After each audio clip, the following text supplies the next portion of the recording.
bird speaking. How are you? Please don't roar at me. What did the lion do wrong, Jimmy? You don't have to shout into the telephone to be heard. That's right. Just use your normal speaking voice and speak directly into the mouthpiece. I'm sorry, Myrtle.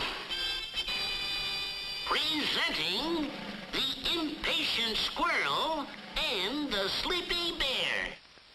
Watch, Jimmy. When you dial, you should make sure you bring your finger all the way around to the finger stop. Then for each number, let the dial go all the way back by itself.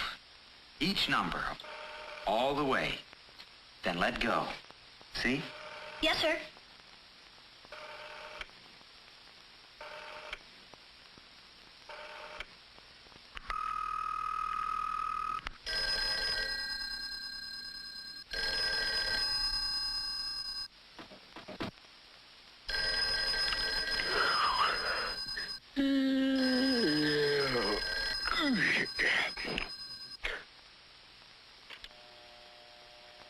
Hello?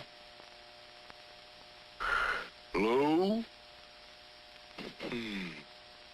Now I wonder who that was. He waited too long.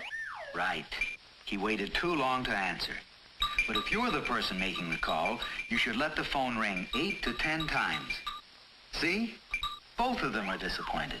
And now, the preposterous pachyderms. In other words, elephants.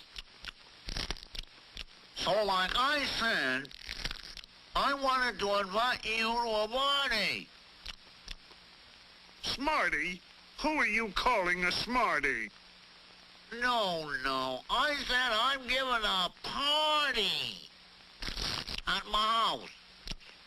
Mouse? Don't you call me a mouse.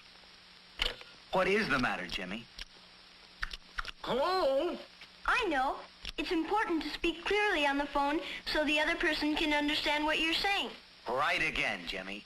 And now, for our grand finale, the gossipy piggy and the fed-up fox. Well, guess who was there? Betty. So I said to her, well, how is it every time I go to a sale, I run into you?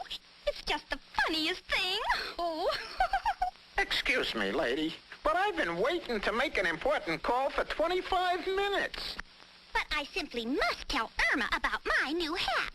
Well, now, as I was saying before I was interrupted, It's selfish and impolite to hog the phone. Somebody may be waiting to use it, or trying to call your house. Gee, that was fun. I hope nobody's being selfish on Bobby's phone. I'll call him to see if he's coming on the picnic.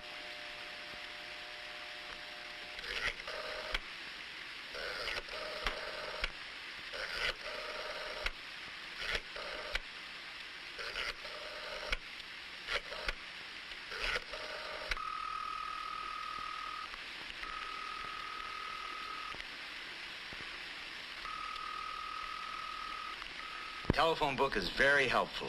Our friends are in it, like Robert Martin. Our doctor is in it. The television repairman, the bicycle shop.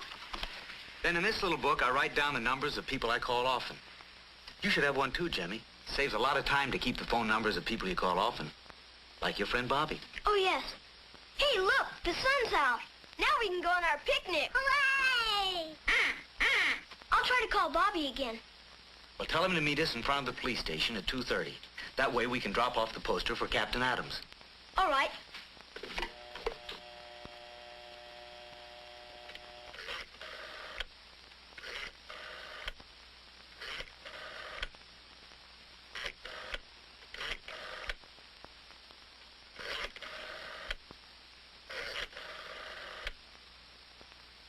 Hello, Mrs. Martin. This is Jimmy Matthews. May I please speak to Bobby? Thank you. Hi, Bobby. Listen, we'll meet you in front of the police station at 2:30. Don't forget to bring your ball and glove.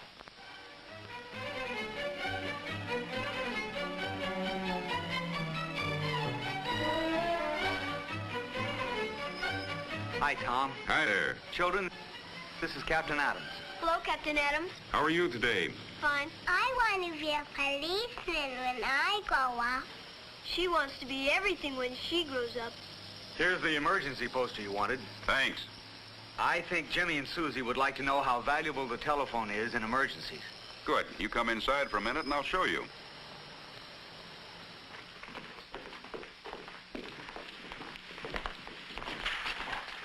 Now, the telephone helps us because it lets us know right away when we're needed and how, when, and where we can help people. How would I call the police if I needed them? This poster your uncle made will show you how. We want to use this to show children how to get help. In an emergency, you dial 0 to get the telephone operator. Be sure you hear the dial tone first. Remember? Yes, sir. A 0 is the last hole on the dial.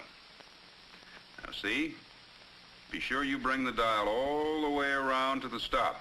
Then remove your finger and let the dial go back. Now you dial 0 once, and the operator will answer. Then what? Then you say, "I want a policeman, please," and the operator will connect you with the police station. Now, when somebody, like the sergeant here, answers, you tell him who you are, where you are, and why you're calling the police. Police station, Sergeant Evers. My Linda's lost. Oh, that's too bad.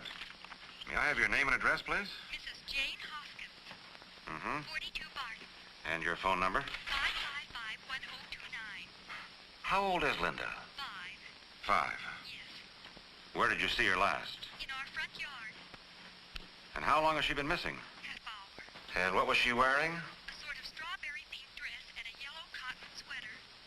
A pink dress and a yellow sweater. Hmm? Yes, sir. All right, Mrs. Hoskins. Don't worry. We'll find her and let you know as soon as we do. Oh, hurry. Yes, ma'am.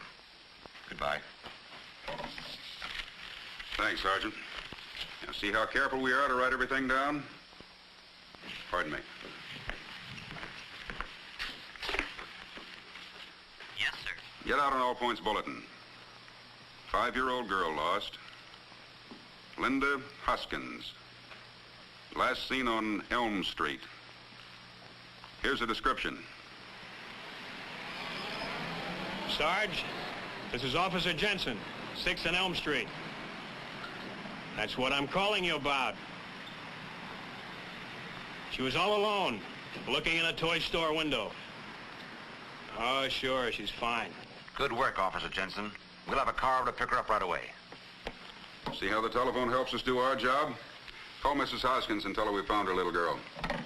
Over here at the window, I want to show you something.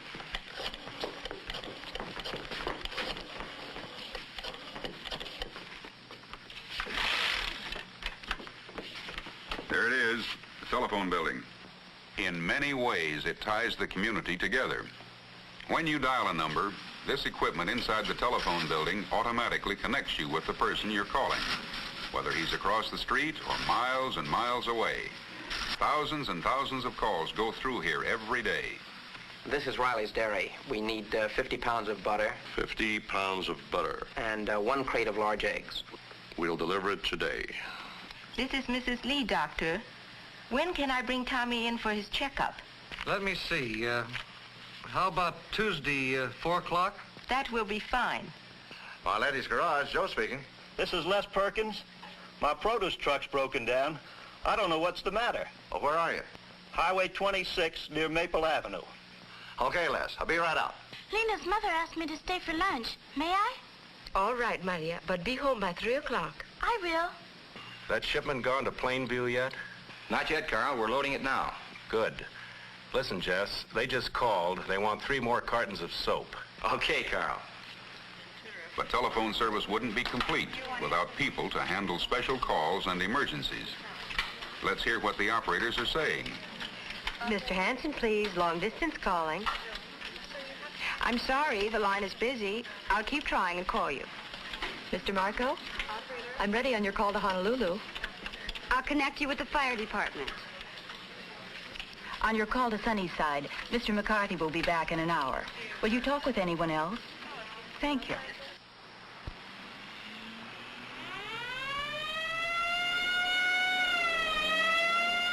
fire department needs the telephone as much as we do.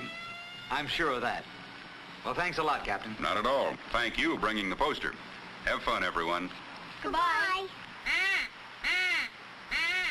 It's after 2:30.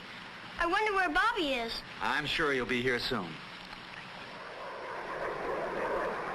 Like Quacker. Jet plane flies a lot higher and faster than Quacker. Can telephones reach up into the sky? They can and they do. And even more amazing, men are working with communication satellites that orbit the Earth. These satellites can carry telephone messages and television pictures to and from many different parts of the world. And outer space? Yes, Jimmy, outer space too. Man himself has entered space. All systems go. A-OK. Why, it's Mr. Man. Yes. And just think, Jimmy and Susie, someday in the future you may pick up a telephone and soon be talking with your friend, even if he's on the moon. When do we go, Uncle Bill? Pretty soon. Hey, Jimmy! Here he comes.